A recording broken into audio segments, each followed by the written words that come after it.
قرآنی آیات پڑھنا شروع کر دی. شبیر جو ہے اس نے اس طرح اپنا سر جو ہے اس میں دونوں ہاتھ رکھ لیے. فائٹرز تھے, انہوں نے ہمیں اپنی کسٹڈی میں لے لیا. انہوں نے پوچھا تم کون لوگ ادھر کیا کر رہے ہو؟ وہ اسرائیلی طیارے جو ہیں وہ فضا سے بم پھینکتے تھے. وہ بم جب ڈراپ ہوتا تھا تو وہ ہمیں نظر آتا تھا باقاعدہ فضا میں. وہ ایک چمکیلا تھا, چمکتا ہوا بم جو ہے سورج کی روشنی میں مزید چمکتا تھا.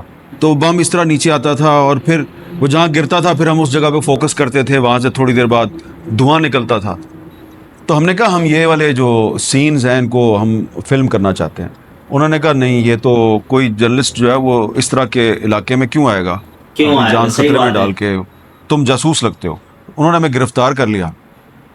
تو ایک قریبی بلڈنگ تھی وہاں لے گئے. وہ بلڈنگ شاید ان کا دفتر تھا, کیا تھا.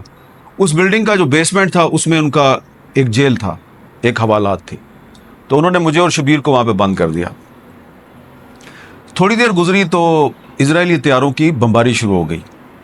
اب ہمیں آوازیں آ رہی ہیں دھماکوں کی, اور پھر اچانک وہ جو جیل تھی اس کے در و دیوار نے لرزنا شروع کر دیا, کیونکہ اب اس بلڈنگ پر بمباری شروع ہو گئی.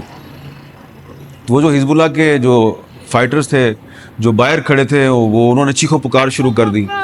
میں نے قرآنی آیات پڑھنا شروع کر دی. شبیر جو ہے اس نے اس طرح اپنا سر جو ہے اس میں دونوں ہاتھ رکھ لیے.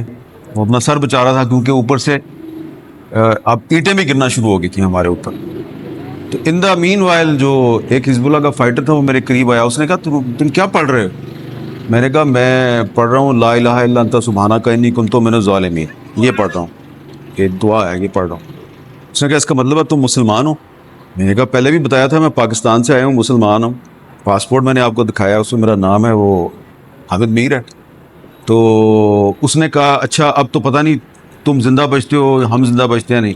اس نے فوراً جیل کا دروازہ جو حوالات تھی اس کا دروازہ کھولا اور ہمیں باہر نکال دیا.